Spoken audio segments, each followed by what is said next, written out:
all be pretty excited about. So yeah, come work here. Anyway, back to our regularly scheduled program. Let's launch a rocket. All right, so we're coming up to 8 minutes until liftoff. As we mentioned before, flight controllers are already on console. They're located in our Ad Astra Launch Control Center, about 6 miles away from the pad.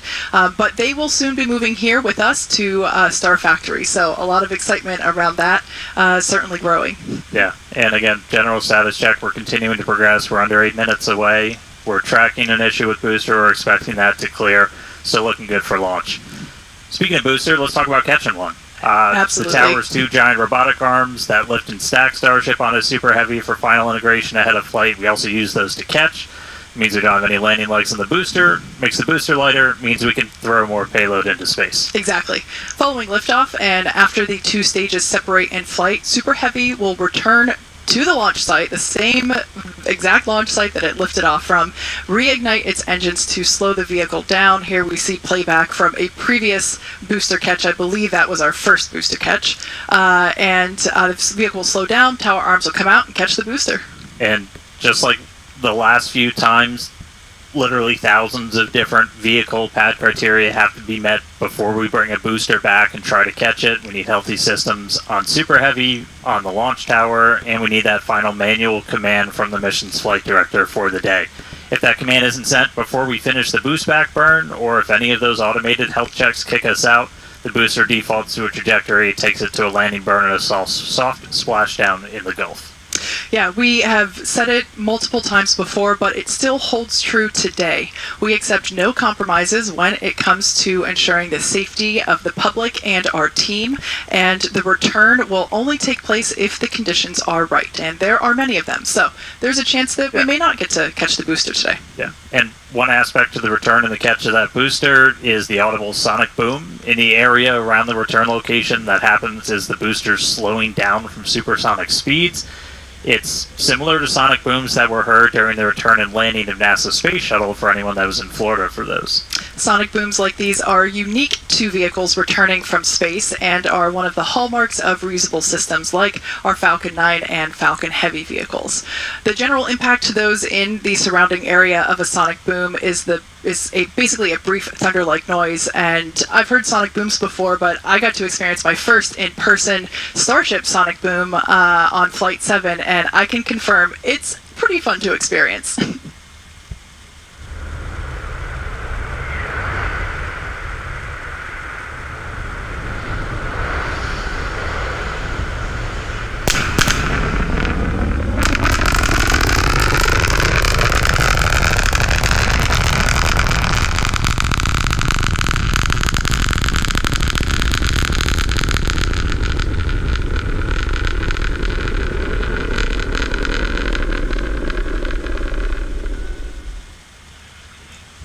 And as someone who has heard sonic booms many times in Florida, they are definitely a hallmark, and what a way to announce a returning space vehicle's return for reuse. Now, here in California, as you can imagine, the excitement is growing here. The crowd is growing.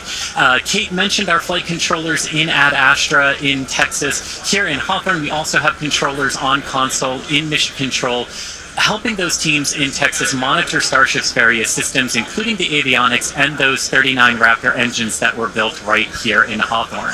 Now, with 4 minutes, 30 seconds to go, Dan and Kate, how are we looking for a launch today? So we are still looking good. We're just about fully topped out on propellant on both vehicles. The closeout's going to be coming up in about a minute on ship, and then about 30 seconds later on the booster. We are still hearing chatter in the background about the booster issue that we're tracking. We may still be able to pass the hold, but if we need to hold at T-minus 40 seconds, we have several minutes that we can hang out there and work to just kind of troubleshoot those final issues before we get the go. Once we're fully loaded on prop, which is coming up soon, we've got just shy of 11 million pounds of liquid oxygen, liquid methane on both of those stages. And then once we're done, we're going to see that we're going to hear the ground lines do what's called pushback. So all of that propellant gets pushed out of those lines back to the tanks, clearing the pad for launch. Now, in the next few minutes, the guidance system will perform a final alignment. The automated flight safety system will be armed, and thrust vector control, or TVC, checkouts will be performed. As we said, if we do need to hold, it would come at that T-minus 40-second mark. That is the point in the countdown where we can pause to wait for final checkouts or pressurization, or if we need to continue to work through that issue. So once we pass through that T-minus 40-second mark, a number of things are going to happen quite quickly. The ground spin and ignition systems come up to flight pressure. The ship's going to go on to internal power. And after that, the quick disconnect, or QD, arm lockout is removed in preparation for retraction shortly after T0. And once we do pass that T-minus 40 seconds, we still have the ability to recycle the count under certain conditions back to that T-minus 40 seconds and hold there to assess what happened, and if we can proceed again to T0, but that's only in certain situations. All right, so we're just about 2.5 minutes away. We do have a couple of things, like if we hit T-minus 10 seconds and you see water start flowing out of the deflector, that is a reason for us to scrub for the day, is that's once it's turned on, it doesn't turn off, and then we'll have to refill the tanks on both the water farm and the prop farm. Our team's gotten really, really good at refilling stuff really quick, so we can reposition for about a 24-hour recycle if we need to. Yeah. But Speaking of we're things, coming up. We're coming up just under 2 minutes away. Now hearing we might hold at that T-minus 40 second mark while they still talk through a couple of troubleshooting steps.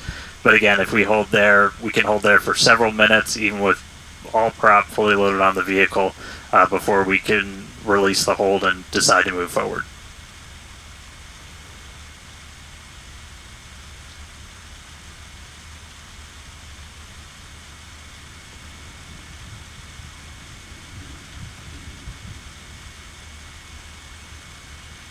All right, less than a minute and a half away.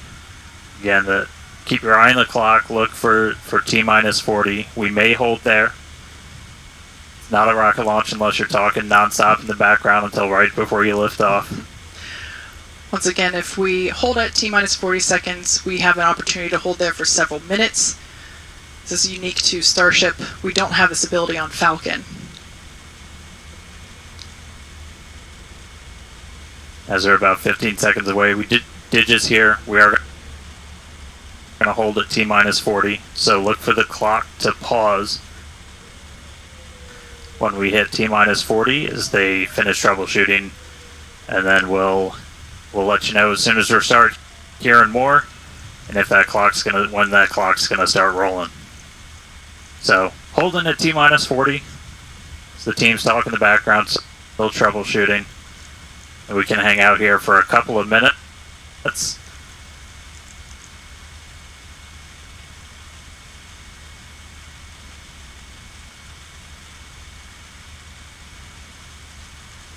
All right, and it sounds like we cleared the issue on the booster. We're now holding for a late braking issue with ship. So they're talking through that right now. Dan, you mentioned things that we've gotten really good at. It's incredible to think that we just stacked this vehicle earlier this morning, and we're already, through prop load. Prop load's pretty much complete and ready to go. It's a very slimmed down timeline. Yeah, this by far will be our fastest. We stacked the thing for the first time ever with these vehicles less than 24 hours ago. We really want to get to a point where we can, fly rapidly, fly as quickly as possible, and so this is definitely a case to try and push that forward. No wet dress or anything like that with these vehicles. Absolutely. And should this booster come back for a successful landing, you were talking about the rapid part of rapid reusability. This booster may fly on a future Starship flight if we're able to catch it and bring it back online. So for those of you that have just recently joined us, we have paused at T-minus 40 seconds just to assess and work through a problem that popped up in the countdown, and we are holding here as the team's troubleshooter. We believe that we have put in a solution and we will be able to proceed. But we have some chatter on some nets indicating that we're just holding here for a few more seconds. This is a great opportunity for the teams. This is unique on Starship. We don't have this ability on Falcon to hold here, partially because there's just so much propellant that it takes longer as a whole for it to cool down with that amount of volume that we have compared to the Falcon vehicle. But this T-minus 40-second hold is pretty cool because basically everything that would have been a scrub is actually just an opportunity to hold here and work through it. Or I should say many things, not everything.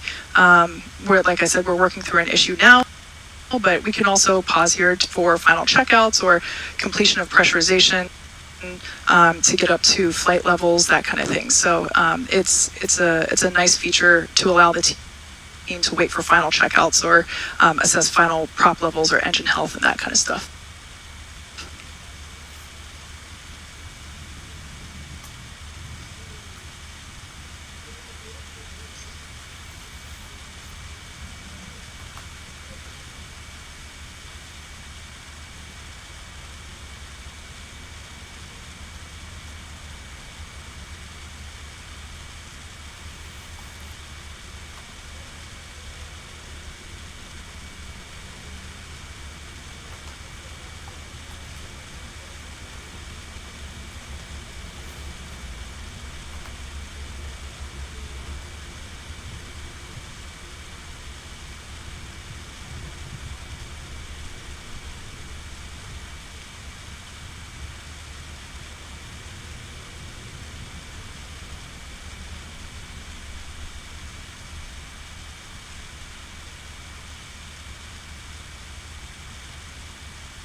All right, if you're just tuning in, we are still holding at this T-minus 40-second gate. We cleared an issue on the booster that we were working up until the hold, still working one on ship, and team still continuing to discuss in the background.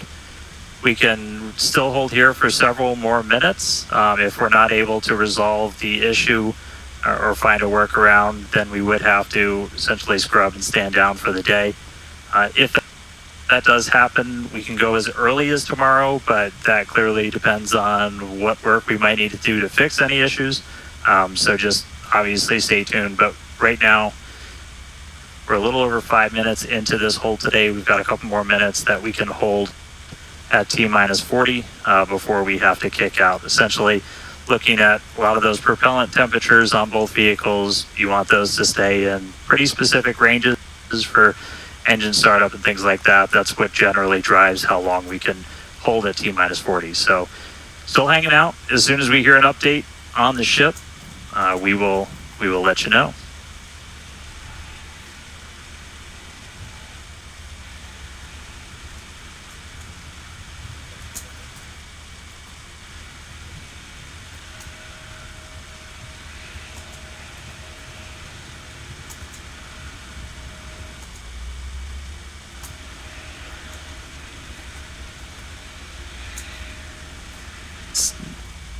Starting to sound like we might have a decision real soon.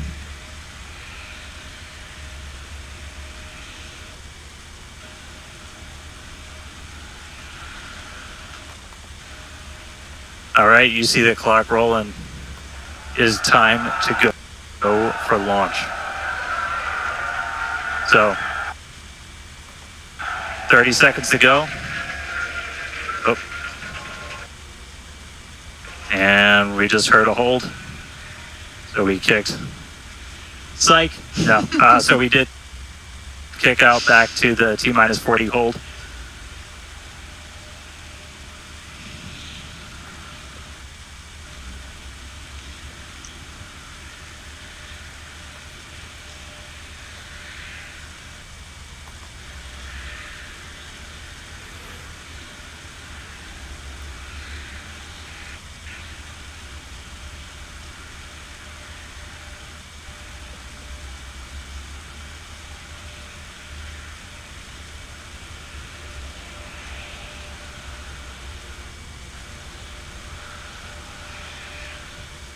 All right, so as we started counting back down, we did trip a few more holds automatically from the booster itself. So we are now going to hang out here again at T-minus 40. They've got a couple more troubleshooting steps that they can take. If we're able to get through that, we can start counting down again. If not, we could always offload and try again on either tomorrow or another day. But right now we're not done for the day yet. Still holding at T-minus 40 seconds. And as soon as we hear some more, start seeing that clock move, you will know if we're going to go for a launch attempt today or if we just try it again another day. So keep listening in, and we'll have an update shortly.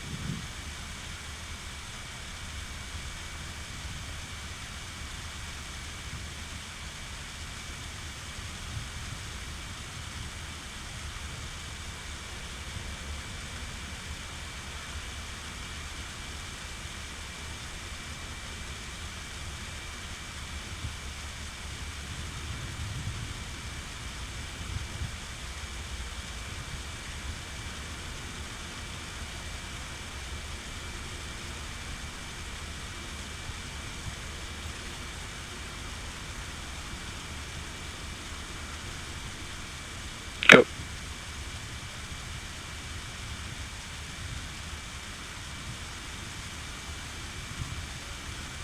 All right, and we did just hear the call. We are going to offload for today. So we had a couple of holds trip as we started counting down from T-minus 40 again.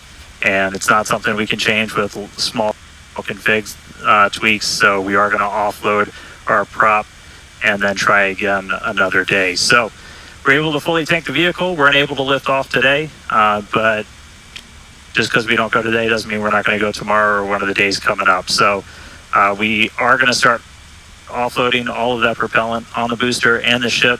As we talked a little bit earlier, we can go as soon as 24 hours later. We won't know that for sure until we dig into everything that kicked us out of our attempt today. So obviously just keep an eye on all of our updates. So we are expecting could be about 24 hours, but we will definitely let people know. Yeah. So we want to thank everybody for tuning in. Unfortunately, we would have liked to lift off today, but the teams are doing the right thing and standing down while we troubleshoot, and we'll share more information as it becomes available, including when our next launch opportunity is. So be sure to keep an eye on our SpaceX account on X, and as I said, we'll share more information as it becomes available. All right, thanks all for joining us today. We'll see you at the next attempt.